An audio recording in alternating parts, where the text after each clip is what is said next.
আপনি এত সুন্দর করে মিসওয়াক করতেছেন, ওযু করতেছেন, কারণ কি?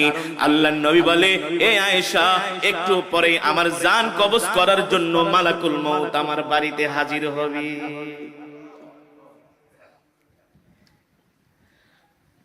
মৃত্যু এমন একটা কঠিন বিষয়, আল্লাহ তাআলা বলে এই মৃত্যু থেকে কেউ বাঁচতে পারে নাই, তোরাও বাঁচতে পারবি না রে বান্দা।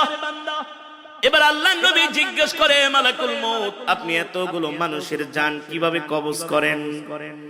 মালাকুল মউত বলে, গো আল্লাহর নবী, আপনার সামনে যদি একটা পেয়ালা থাকে আর ওই পেয়ালার মধ্যে যদি হাজার হাজার পিঁপড়া থাকে, আপনি চাইলে একটা পিঁপড়াও মারতে পারবেন, চাইলে 100 পিঁপড়াও একসাথে মারতে পারবেন। পারবেন না? মালাকুল মউত বলে, সবার চেহারা আমার সামনে উপস্থিত থাকে।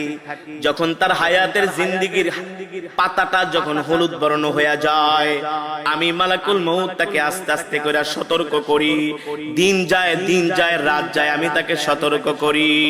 যখন তার একেবারে হায়াতের জিন্দেগীর পাতাটা আস্তে করে জমিন থেকে, আস্তে করে গাছ থেকে খসে জমিনের দিকে আসে, তখন আমি মালাকুল মউত তার জান কবজ করার জন্য তার বাড়িতে হাজির হই। হইতে পারে সেটা দুপুর বেলা, হতে পারে সেটা রাত 3টা 5 মিনিট, ঠিক কিনা বলেন?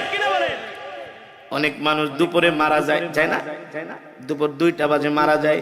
আমরা মনে মনে বলি, আহ, লোকটা দুপুরের খাওয়ানো খাইতে পারলো না। আরে আল্লাহ চাইলে তো তাকে দুপুরের খাবারটা খাওয়াই মরণ দিতে পারতেন, ঠিক কিনা বলেন?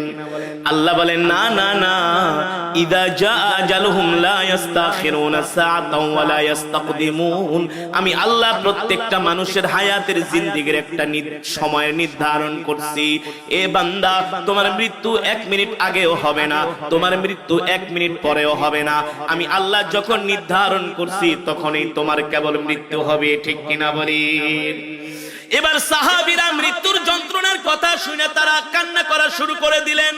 আল্লাহর নবী বলে, সাহাবীরা, তোমরা কান্না করো না, তোমাদের জন্য সুসংবাদ হলো, যারা মুমিন হবে, যারা জান্নাতি হবে, তাদের জান কবজ করার জন্য আল্লাহ তাআলা জান্নাত থেকে একটা সাদা রুমাল পাঠাবে।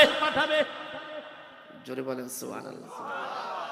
আল্লাহ তাআলা জান্নাত থেকে একটা খুশবু দিয়া দিবে।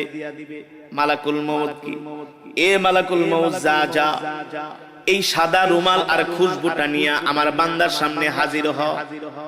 তাফসীরের মধ্যে এসেছে, মালাকুল মউত জান্নাতের মধ্যে রাইয়ান নামক একটা সুগন্ধি আছে। নাম কি? এই সুগন্ধি আর একটা সাদা রুমাল নিয়া